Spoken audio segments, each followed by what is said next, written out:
وہ قوم ہو جنگلوں میں نمازیں پڑھی ہے تم نے, میدانوں میں نمازیں پڑھی ہیں تم نے, اور جانتے ہو کون سی قوم ہو تم؟ میرے سرکار نے مدینے سے 2 غلام بھیجے تھے, ایک کا نام عمر, دوسرے کا نام علی ہے. کہا چلے جاؤ مدینے سے سفر کر کے. کہاں جائیں؟ میرے نبی نے فرمایا قرن ایک جگہ پڑتی ہے, اس علاقے میں میرا ایک دیوانہ رہتا, لو یہ میرا جبہ ہے, جا کے میرے غلام کو دے دو, نام اس کا اویس ہوگا, وہ تمہیں جنگل میں ملے گا. کہا حضور اس کی پہچان کیا ہوگی؟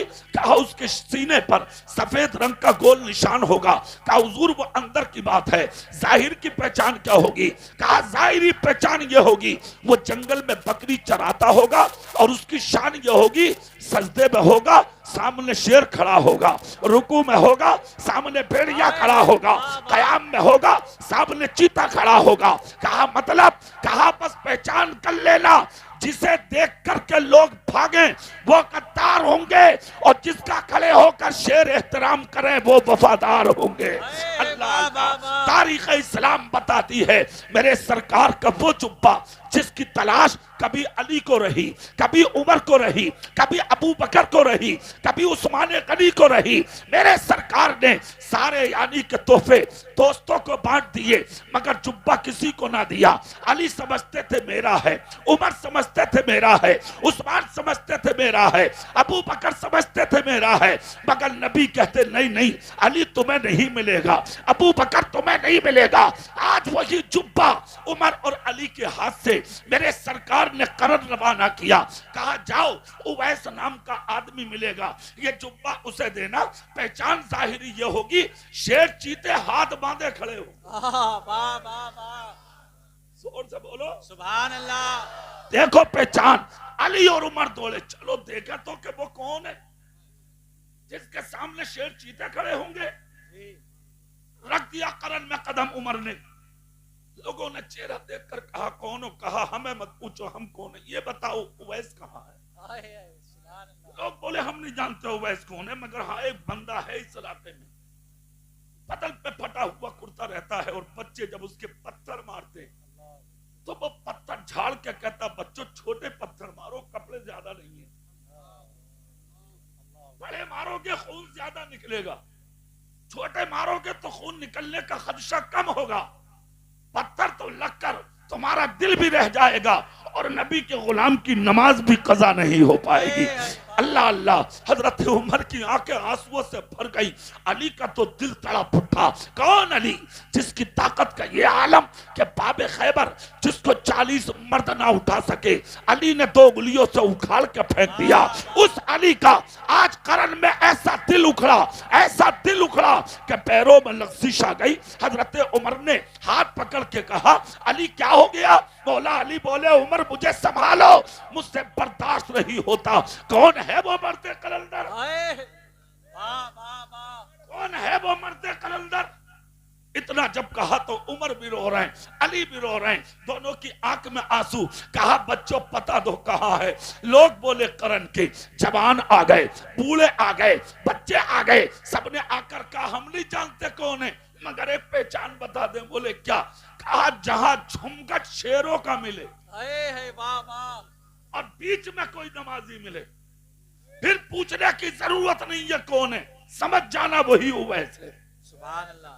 زور سے بولو بھائی سبحان اللہ. سمجھ جانا وہی اویس ہے. حضرت عمر دوڑ پڑے, حضرت علی دوڑ پڑے, جنگل کی طرف روانہ ہو گئے. دور سے دیکھا کہ حضرت علی پکار کے کہتے عمر آؤ ادھر. کہا کیا ہوا؟ کہا دیکھو وہ پہاڑی کی چوٹی پر ایک بندہ خدا عبادت کر رہا ہے, اور اس کی عبادت کا عالم دیکھ رہے ہیں ہم, تم بھی دیکھ لو. اللہ اللہ. جب قدم آگے بڑھائے تو ایک طرف شیر ہے, ایک طرف چیتا ہے, ایک طرف بھیڑیا ہے, پورے جنگل کے درندے ہاتھ باندھے دست بستہ کھڑے ہیں, اور میرے رسول کا دیوانہ سجدے میں پڑا ہوا ہے. کبھی قیام میں ہے, کبھی رکوع میں ہے, کبھی سجدے میں ہے, کبھی قوما میں ہے, کبھی جلسے میں ہے. سلام پھیرے جا رہا ہے, نماز پڑھتے جا رہا ہے, سلام پھیرے جا رہا ہے, سجدے کرتے جا رہا ہے. حضرت علی بولے کب ہوگی نماز مکمل؟ عمر بولے کب ہوگی نماز مکمل؟ تم تو جمعہ بھی پڑھنے آ جاؤ. تو گور گور کا دیکھ رہا ہے بچی تقریر لمبی نہ کر دے. اور جسے کہیں نیند نہ آوے مسجد میں آ کے سو رہا جمعے جی ہاں امام صاحب کہہ رہے ہیں شرم نہ آ رہی جمعے کے دن بھی سو رہا کہہ رہے حبیب جی سکون ہی اتنا ملے اللہ کے سکون مل لیا تجھے نیند نکالنا آ رہا سکون متقی کو ملتا جی سکون حلال کھانے والے کو ملتا سکون آدھی روٹی کھا کے پاؤں پھیلا کے نماز پڑھنے والے کو ملتا بے شک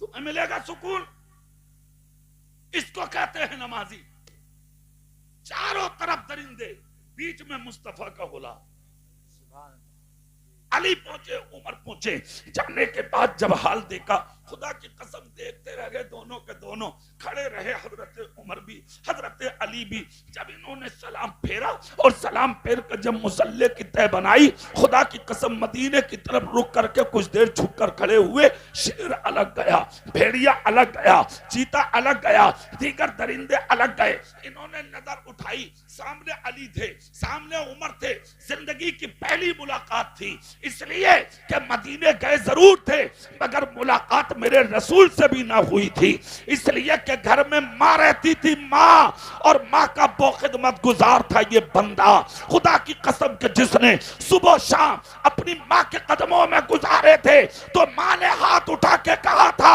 اے بیٹے میرے دامن میں کچھ اور تو نہیں ہے مگر ایک چیز تجھے دے کے جا رہی ہوں دنیا میں بھی تو نبی کے ساتھ رہے گا حشر میں بھی تو نبی کے ساتھ نعرہ تکبیر نعرہ رسالت فیضان سرکار مدینہ مسلک اعلی حضرت قاری اقبال صاحب قبلہ نعرہ تکبیر نعرہ رسالت اتنا کہا تھا ماں نے یہ ماں کے جملے ہیں یہ ماں کی زبان ہے یہ ماں کے لب ہیں خدا کی قسم اندازہ دیکھیں ماں کی دعاؤں کا کہ بارگاہ مصطفیٰ میں ایسا قبول ہوئے ایسے قبول ہوئے کہ ہزاروں کے بیچ میں مصطفیٰ جان رحمت نے کھڑے ہو کے حضرت اویس قرنی کا ذکر فرمایا حضرت علی آگے حضرت عمر آگے زندگی کی پہلی ملاقات مگر مسلح اٹھائے اور اٹھا کر مسلح ایک طرف رکھا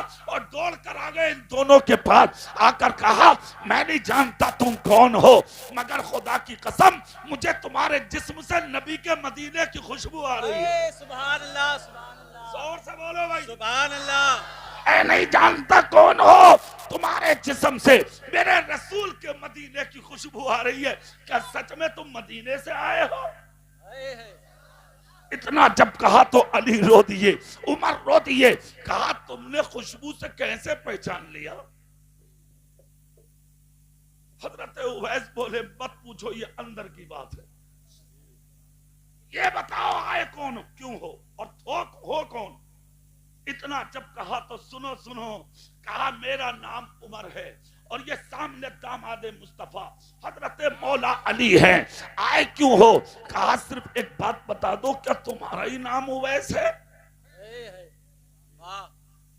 آنکھ سے آنسو نکل گئے کہا ہاں میرا ہی نام اویس ہے حضرت علی نے ہمت کی کہا اگر تکلیف نہ ہو تو اپنے سینے کے بٹن ہٹائیے میرے سرکار نے ایک نشانی بتائی تھی ہم اس نشانی کو دیکھ لیں اچھا دنیا والے میرے نبی کے علم غیب پر انگلیاں اٹھا رہے ہیں پیمانہ ہاتھ میں لے کے میرے سرکار کی ذات کو ناپنے نکل رہے ہیں کہا مدینہ اور کہا قرن حضرت علی کے کہنے سے جب کرتے کا بٹن کھولا تو جتنا نشان میرے نبی نے بتایا تھا اتنا ہی نشان اویس قرنی کے سینے پہ نظر آ رہا ہے حضرت عمر ہاتھ اٹھا کے بیل بولے میرا خدا بھی سچا ہے میرا رسول بھی سچا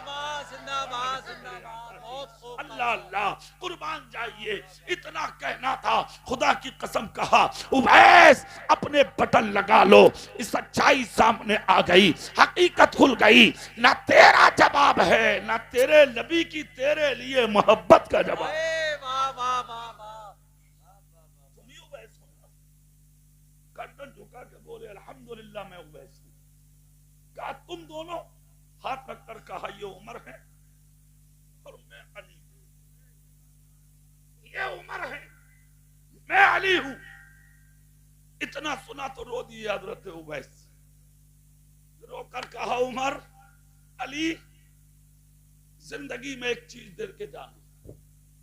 کہا کیا؟ بولے جب قیامت کا دن ہو تو میرا حشر علی اور عمر کے بیچ میں ہو جائے. حضرت عمر بولے اویس ہم سے کہہ رہے ہو؟ ہم کیا کہنے آئے ہیں وہ سنو. کیا کہو گے مجھ سے؟ جنگلوں میں رہتا ہوں، غریب آدمی ہوں، میرے پیچھے اور آگے کوئی نہیں ہے، تنہا زندگی ہے میری، جانوروں کے بیچ میں جیتا ہوں میں، دنیا پتھر مارتی ہے مجھے. علی رو کے بولے ان پتھروں پہ نظر مت ڈالو، تم کو تمہارے نبی نے قبول کر لیا ہے. حضرت اویس کے سامنے خرقہ نکالا علی اور عمر نے، جبہ نکالا جس کو پہن کر میرے آقا جمعے کا خطبہ دیتے تھے، وہ جبہ نکال کر میرے نبی کے غلاموں نے کہا لو اویس اس کو پہن لو.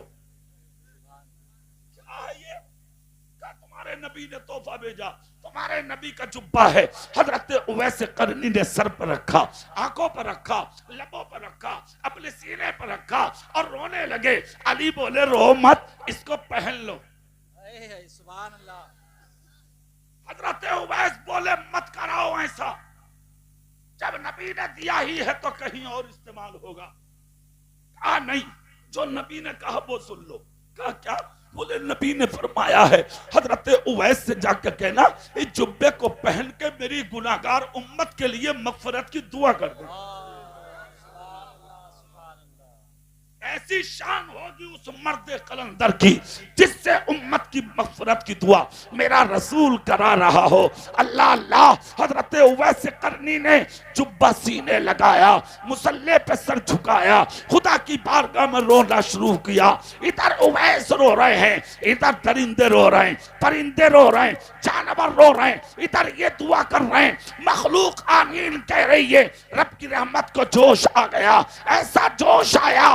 مشیت کا نقیب بولا میرے اویس سے کہہ دو اپنا سر اٹھا لے، میں نے اپنے محبوب کی بہت سی گناہگار امت کو اویس قرنی کی دعا کی برکت سے بخش دیا ہے. اللہ اللہ. حضرت اویس کا سر جھکا ہوا ہے سجدے میں. میں یہ کہنا چاہ رہا ہوں، یہ بات یہاں تک آ گئی بیچ میں تب میں نے یہ واقعہ سنا دیا. واقعہ سنانا مقصد نہیں تھا، یہ بتانا مقصد تھا. جب تم نمازی تھے تمہارے آگے پیچھے شیر چلتے تھے، جب تم غلام مصطفیٰ تھے تمہارے آگے پیچھے درندے چلتے تھے، جب تو تم عاشق رسول تھے دنیا تمہارے قدموں کی دھول ہوا کرتی تھی. آج دنیا تمہارا مذاق بنا رہی ہے، آج دنیا تمہیں دیکھ کے ہنس رہی ہے. ایک تو نماز پڑھنے جاتے نہیں، اور اگر کرم جرم میں چلا بھی جا تو نیت باندھ کے دوسروں کو دیکھ رہا ہے.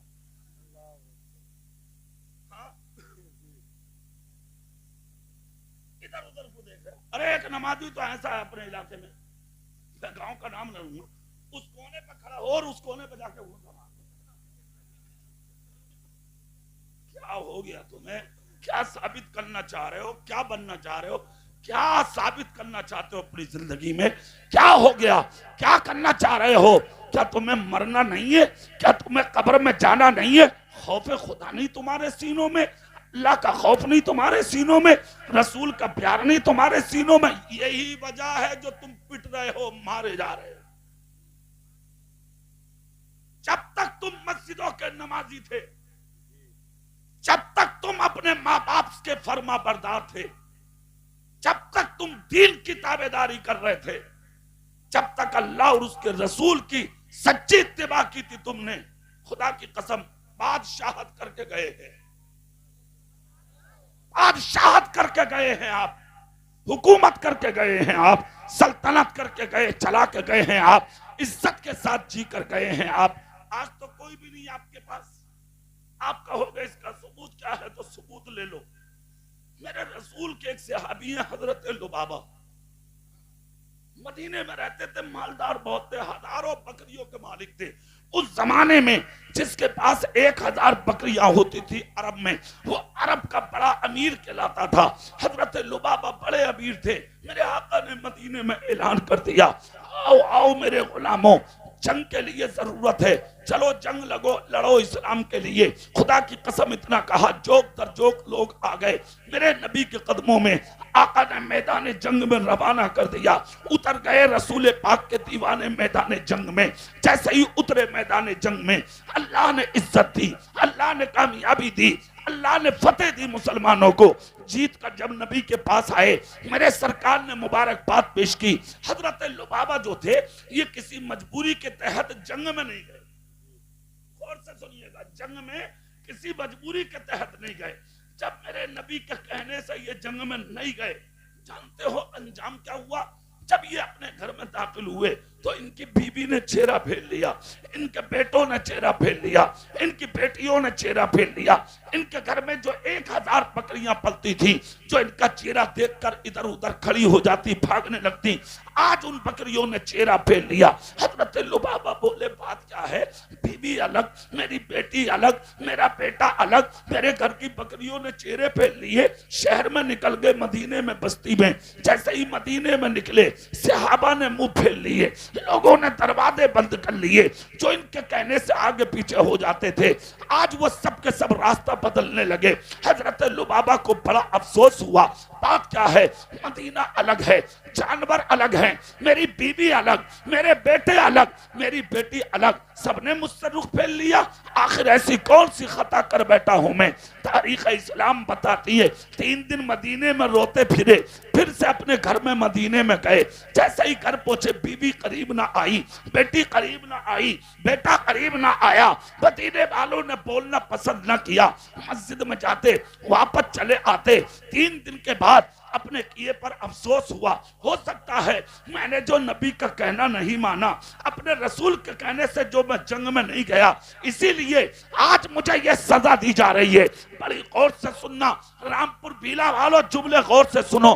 3 دن کے بعد مسجد نبوی میں آئے، صحابہ کو روک کے کہا، مجھے معاف کرا دو میرے نبی سے، مجھے معاف کرا دو میرے نبی سے، مجھے معاف کر دو، تم سب نبی کے غلام، کوئی مجبوری تھی، میں جنگ میں نہیں گیا۔ ہاں ایک جگہ مجھ سے ایک کمی رہی ہے، مجھے اپنے رسول کو بتانا تھا، میں اپنے آقا کو بتا نہ سکا، معاف کرا دو۔ صحابہ کرام بولے ہم کیا کریں، اپنے نبی سے بولو، تمہارے نبی تم سے اس معاملے میں بات کریں گے۔ انہوں نے اپنے کیے پر وہ افسوس کیا کہ اپنے ہاتھوں کو مسجد نبوی کے ستون میں بندھوا دیا، اور بندھوانے کے بعد مسجد نبوی کے ستون میں 3 دن تک زارو قطار روتے رہے، نہ کھایا نہ پیا نہ سوئے نہ آرام کیا، بے چین مسجد نبوی کے ستون سے ایسے تڑپ رہے تھے جیسے بغیر پانی کے مچھلی تڑپتی ہے۔ حضرت لبابہ کو جب 3 دن تڑپتے ہو گئے، خبر میرے رسول کو ملی۔ ایک بات یاد رکھنا ہمیشہ، جتنا درد تمہارے نبی کو ہے، کسی اور کو نہیں ہے۔ ارے یہ تو ہم اور آپ ہیں، کہ بھول گئے ہم اور آپ اپنے نبی کو، ورنہ تم تو اس رسول کے امتی ہو جس نے ظاہری طور پر دنیا سے وصال کرتے ہوئے حضرت اسرائیل کا ہاتھ روک دیا تھا۔ تمہاری میری روح پاؤں کے انگوٹھے کے ناخن سے نکالی جاتی ہے، ہر انسان کی روح ایسے ہی نکلتی ہے۔ میرے سرکار کی روح جب تھوڑی دیر کے لیے جسم سے الگ کی گئی تو حضرت اسرائیل نے پیر کے انگوٹھے سے نہیں، اپنا ہاتھ نبی کے سینے پر رکھا تھا، اس لیے کہ رب نے کہا تھا اسرائیل امتی اور ہے، نبی اور ہے، امام اور ہے، مقتدی اور ہے، آقا اور ہے، غلام اور ہے، بھکاری اور ہے، داتا اور ہے۔ اے اسرائیل، اس انداز میں میرے محبوب کو لانا، جو آج تک نہیں سمجھے آج سمجھ جائیں کہ میرے حبیب کا مقام کیا ہے۔ اللہ اللہ، حضرت اسرائیل میرے نبی کے پاس ہیں، اپنا ہاتھ میرے آقا کے سینے پر رکھا، جیسے کہ سینے پہ ہاتھ رکھا میرے آقا کی روح پرواز کرنے۔ رامپور بھیلا والوں، میرے آقا کو ٹھنڈک محسوس ہوئی، ایک سبکی لی میرے آقا نے، جیسے ہی سبکی لی حضرت اسرائیل بولے آقا معافی چاہتا ہوں، کیا تکلیف ہوئی؟ میرے نبی مسکرا کے بولے نہیں اسرائیل، مگر سنو، کیا تکلیف بھی ہوتی ہے؟ اتنا جب کہا اسرائیل عرض کرتے یا رسول اللہ بہت تکلیف ہوتی ہے اس وقت۔ نبی فرماتے مجھے تو نہیں ہوئی، مگر اسرائیل کام روک تو یہی، بعد میں میری روح کا کام آگے بڑھانا۔ کہا کیا کریں؟ کہا میرے رب کی بارگاہ میں عریضہ پیش کر دو، آج جتنی تکلیف چاہو مجھ محمد کے سینے پہ دے دو، قیامت تک میرے امتی کو تکلیف نہیں ہونا چاہیے۔ میرے آقا کی شان دیکھیں، خدا کی قسم اتنا کہا، مشیت کا نقیب بولا، رب کی رحمت مچل اٹھی، میرے حبیب سے کہہ دو جو ان کا ہوگا اسے تکلیف نہیں دی جائے گی۔ نعرہ تکبیر، نعرہ رسالت، فیضان سرکار مدینہ، علماء اہل سنت، نعرہ تکبیر، نعرہ رسالت۔ روح مصطفیٰ کو ایک لمحہ کے لیے جسم رسول سے باہر کیا گیا، 70,000 فرشتوں کے جھمکٹ میں شفاف چادر اور رحمت والے کپڑے میں لپیٹ کر میرے نبی کی روح پہلے آسمان پر گئی، استقبال ہوا، دوسرے پر گئی، استقبال ہوا، تیسرے پر گئی، استقبال ہوا، 7 آسمانوں سے عرش بری پر گئی، استقبال ہوا، بارگاہ مولا میں پہنچے، استقبال ہوا، فرشتے عرض کرتے ہیں مولا عرش بری پر تیرے حبیب کی روح رکھتے ہیں۔ رب نے فرمایا نہیں، یہاں تو میرے حبیب کا پہلے ہی قدم آ چکا ہے، پہلے آسمان پر رکھتے۔ کہا نہیں، یہاں تو میرا حبیب سیر کر چکا ہے۔ فرمایا عرض کیا فرشتوں نے مولا جنت میں رکھتے، آواز آتی ہے جنت کی سیر و تفریح ہم نے اپنے حبیب کو کرا دیا ہے۔ فرشتے عرض کریں مولا وہ کون سی جگہ ہے جہاں تیرے حبیب کی روح کو رکھیں؟ پروردگار فرماتا ہے فرشتوں زمین و آسمان کے مابین ہم نے کوئی جگہ نہیں بنائی جہاں حبیب کی روح رکھی جائے گی۔ مولا کہاں رکھے؟ رب نے فرمایا جہاں سے لائے ہو وہی واپس لے جاؤ، اس لیے کہ اپنے محبوب محمد کے سینے کے علاوہ اس روح رکھنے کے لیے ہم نے دنیا میں کوئی جگہ بنائی نہیں ہے۔ بریلی سے اعلیٰ حضرت بولے تو زندہ ہے واللہ، تو زندہ ہے واللہ، میری چشم عالم سے چھپ جانے۔ زندہ باد، سبحان اللہ، سبحان اللہ۔ سنیے میرے آقا کی روح ہے ایک لمحہ کے لیے نکلی، جہاں سے نکالی تھی وہی پر جی کتنا پیار نبی ہے تو ہے تم سے، تمہاری ماں تمہارا باپ تم سے اتنا پیار نہیں کرتا جتنا امتی سے نبی پیار کرتا ہے۔ زور سے بولو بھائی، دل سے بول کے دکھاؤ، دل سے۔ میرے نبی کو پیار تھا، تڑپ گئے حضرت لبابہ کے بارے میں سن کے۔ آقا غلام تڑپ رہا مسجد میں، 3 دن ہو گئے آ کر روتے ہوئے۔ میرے آقا نے سنا تو سن کے میرے آقا بے ساختہ چل پڑے۔ مسجد نبی میں آ کے دیکھا حضرت لبابہ کی داڑھی تر ہے آنسوؤں میں، کرتا تر ہے آنسوؤں میں، زمین پر گر رہے ہیں آنسو۔ میرے سرکار نے دیکھا، خدا کی قسم اپنے ہاتھوں سے ان کے بندھے ہوئے ہاتھوں کو کھول دیا۔ زور سے بولو بھائی، کھول دیا میرے آقا نے، ان کا چہرہ صاف کر دیا۔ غلام قدموں میں گرا، آقا معاف کر دیجئے، آقا معاف کر دیجئے، آقا معاف کر دیجئے۔ نبی نے دست نبوت ان کے سر پہ پھیرا، کہا جا جا لبابہ، تیری اولاد انتظار کر رہی ہوگی۔ حضرت لبابہ کہتے ہیں جہاں بی بی چہرہ پھیر رہی تھی، بیٹیاں بھاگ رہی تھی، بیٹے الگ ہو رہے تھے، جانور منہ چھپا رہے تھے، مصطفیٰ نے جب معاف کیا اور جب اپنے گھر میں آیا، بی بی قدموں میں گر گئی، بیٹی قدموں میں گر گئی، بیٹے قدموں میں گر گئے، بکریاں دیکھ کر کھڑی ہو گئی۔ میری سمجھ میں آ گیا طریق مصطفیٰ کو چھوڑنا ہے، وجہ بربادی اسی سے قوم دنیا میں ہوئی۔ بے اقتدار اپنی ہمیں کرنی ہے، شہنشاہ بطحا کی رضا جوئی، وہ اپنے ہو گئے تو رحمت پروردگار اپنی۔